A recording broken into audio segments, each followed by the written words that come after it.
Mainit-init na chismis. Danay Pangilinan, sumalang sa totoong lie detector. Alak ka.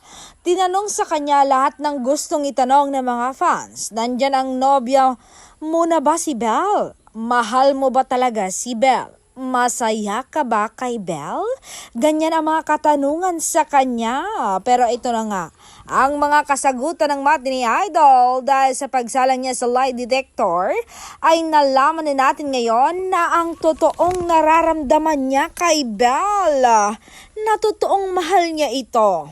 Kaya pala, siya'y hindi kinakabahan. Confident na confident siya nga pumayag.